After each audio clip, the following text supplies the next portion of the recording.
రేపు నల్గొండలో సీఎం రేవంత్ రెడ్డి పర్యటనకు సర్వం సిద్ధమైంది. ఈ పర్యటనలో భాగంగా 13,000 కోట్ల భారీ వ్యయంతో చేపట్టనున్న నూతన రహదారుల నిర్మాణానికి సీఎం శంకుస్థాపన చేయనున్నారు. 80,000 నుంచి 1,00,000 మంది వరకు జనం వచ్చే అవకాశం ఉందని కాంగ్రెస్ శ్రేణులు అంచనా వేస్తున్నాయి. ఈ మేరకు జిల్లా కలెక్టర్ చంద్రశేఖర్, ఎస్పీ చరశ్చంద్ర పవార్ క్షేత్రస్థాయిలో ఏర్పాట్లను పర్యవేక్షించారు. భారీ జనసంద్రోహానికి ఎలాంటి ఆటంకం కలగకుండా అధికారులు పటిష్టమైన భద్రతా వసతులు ఏర్పాట్లు చేస్తున్నారు. సీఎం రేవంత్ రెడ్డి పర్యటనతో నల్గొండ జిల్లాకు పెద్ద ఎత్తున నిధులు వస్తాయంటున్న సీనియర్ కాంగ్రెస్ నాయకులు గుమ్మల మోహన్ రెడ్డితో మా ప్రతినిధి పరమేష్ ఫేస్ టు ఫేస్. జిల్లాలో రేపు సీఎం రేవంత్ రెడ్డి పర్యటించనున్నారు. దీనికి సంబంధించినటువంటి ఏర్పాట్లను అయితే అధికారులు భారీ ఎత్తున చేస్తున్నటువంటి పరిస్థితి ఉంది. ప్రస్తుతం మనం సభాస్థలం వద్ద ఉన్నాం. ఒకసారి విజువల్స్లో చూడొచ్చు. ఏదైతే సీఎం రేవంత్ రెడ్డి పాల్గొనేటటువంటి సభకు సంబంధించినటువంటి అన్ని ఏర్పాట్లను కూడా ఇప్పటికే కలెక్టర్ చంద్రశేఖర్, ఎస్పీ శరత్చంద్ర పవార్ కూడా పరిశీలించడం జరిగింది. రేపు సీఎం పాల్గొనేటటువంటి సభకు సంబంధించినటువంటి ఏర్పాట్లు ఎలాంటి అవకతవకలు జరగకుండానైతే భారీ ఏర్పాట్లు చేస్తున్నారు. దీనికి సంబంధించినటువంటి ఏదైతే 13,000 కోట్లతోటి నిర్మించనున్నటువంటి రోడ్లకు సంబంధించినటువంటి శంకుస్థాపన చేయనున్నారు.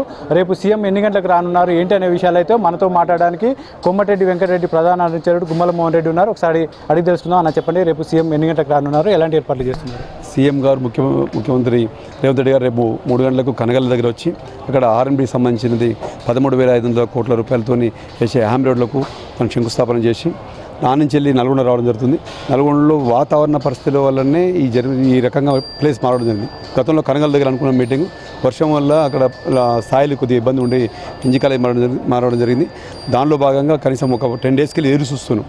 అయినా మళ్ళీ వర్ష సూచన ఉంది వాతావరణ శాఖ చెప్పడం వల్ల దాన్ని జర్మన్ షెడ్లు వేసుకొని మేము మీటింగ్ ఎట్టి పరిస్థితుల్లో సక్సెస్ చేయడానికి మా కాంగ్రెస్ పార్టీ నాయకులు, కార్యకర్తలు మరీ ముఖ్యంగా నల్గొండ నియోజకవర్గం నుంచి 50,000 నుంచి 60,000 మంది రావడానికి సిద్ధంగా ఉన్నారు.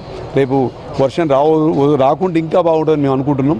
కానీ వర్షం వచ్చినా కానీ మా వాళ్ళు ఏమైనా మీటింగ్ మాత్రం సక్సెస్ చేయడానికి చూస్తారు. అలాగే జిల్లా నుంచి అందరు ఎమ్మెల్యేలు దాదాపు మీకు తెలుసు 11 మంది ఎమ్మెల్యేలు ఉన్నారు జిల్లాలో. వాళ్ళు కూడా వాళ్ళ కాన్స్టిట్యూన్స్ కూడా కొంతమందిని తీసుకురావడం జరుగుతుంది. అంటే కార్యకర్తలు, ఇంట్రెస్ట్ వాళ్ళు, సర్పంచులు, ముఖ్య నాయకులు అందరూ వస్తారు. ఎవరు కూడా స్వచ్ఛందంగా వచ్చేటానికి మేము ఏర్పాటు చేస్తున్నాం. మరీ ముఖ్యంగా మహిళా సంఘాలతో వాళ్ళకి నిన్నమనే మేము చీరలు కూడా పంపిణీ చేయడం జరిగింది. అలాగే వాళ్ళకు ఐకేపీ ద్వారా వాళ్ళ ద్వారానే ఒడ్లు కొనిపించడం జరిగింది, ప్యాడీ కొనిపించడం జరిగింది. దాంతోపాటు రేపు రుణాలు కూడా కొంత 100 నుంచి 200 కోట్ల వరకు ఇస్తానని అధికారులు చెప్పడం జరుగుతుంది. అంటే ఇవన్నిటి కూడా డెవలప్మెంట్తో పాటు వాళ్ళకు వ్యక్తిగత రుణ సాయం కూడా చేస్తుంది. కాబట్టి గ్యారంటీగా దాదాపు 1,00,000 మంది దాకా వస్తారని మేము అంచనా వేస్తాం. కానీ ఈ క్రౌడ్ సరిపోదు వాతావరణం. దానికి ఏందనేది ఏర్పాటు అవ్వడానికి బయట కూడా ఎల్ఈడి స్క్రీన్ కూడా ఏర్పాటు చేస్తున్నాం. రోడ్ల మీద కూడా ఎల్ఈడి స్క్రీన్లు ఏర్పాటు చేస్తున్నాం. ఇవన్నీ మేము అనుకున్నట్టు అయితే వర్షం రాకుండా మాత్రం అన్ని సహకరిస్తే మాత్రం బాగా అయితే. అయినా కానీ జర్మన్ షెడ్ కింద మాత్రం మీటింగ్ జరుపుతుంది.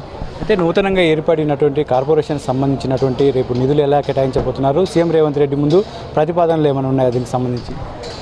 మా ప్రియతమ నాయకులు కోమటిరెడ్డి వెంకటరెడ్డి గారికి మీకు తెలుసు, అందరి ప్రజలందరికీ తెలుసు. ఆయన ప్రతినిత్యం అభివృద్ధి గురించి ఆలోచిస్తాడు. దాదాపు 1,500 కోట్లతో నల్గొండ ఆల్రెడీ వర్కులు నడుస్తున్నాయి. అండర్ గ్రౌండ్ కావచ్చు, సీసీ రోడ్లు కావచ్చు, ఘాట్ రోడ్ కావచ్చు, బ్రహ్మంగారి గుట్ట మీద కావచ్చు, లతీషా గుట్ట మీద కావచ్చు, బైపాస్ రోడ్ కావచ్చు.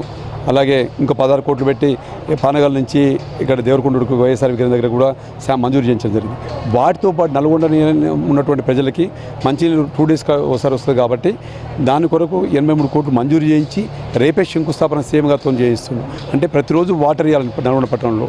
దాదాపు కార్పొరేషన్ అయిన తర్వాత దాంతో స్మార్ట్ సిటీ కూడా మేము మంత్రి గారు తీసుకొస్తామని మాట్లాడడం జరిగింది ఎలక్షన్లప్పుడు.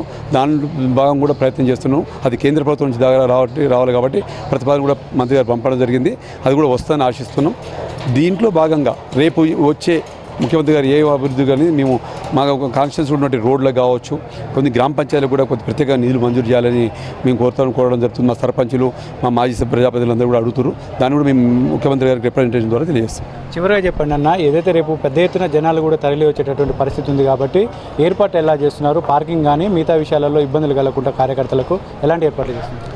నల్గొండ ఎస్పీ గారు అలాగే పోలీస్ సిబ్బంది కూడా పార్కింగ్, కలెక్టర్ గారు కూడా అంతా కలిసి పార్కింగ్ ఎక్కడెక్కడ పెట్టాలని, బస్సులు కానీ డీసీఎంలు కానీ ఏ విధంగా తీసుకురావాలని ఒక పార్కింగ్ పాయింట్లు ఒక 5-6 పాయింట్లు ఏర్పాటు చేయడం జరిగింది.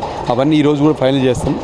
ఎక్కడి నుంచి వచ్చే బస్సులు ఎక్కడ ఉండాలి, ఎక్కడి నుంచి వచ్చే వెహికల్స్ ఎక్కడ ఆగాలనేది అంతా మ్యాపింగ్ ద్వారా చేస్తున్నాం మేము.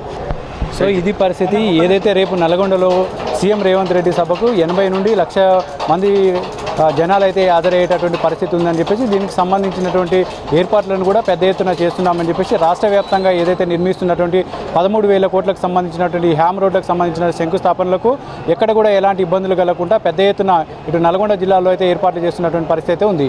ఇది ఇక్కడ ఉన్నటువంటి తాజా పరిస్థితి. కెమెరామెన్ సలీంతో పరమేశ్ HM TV నల్గొండ నుండి.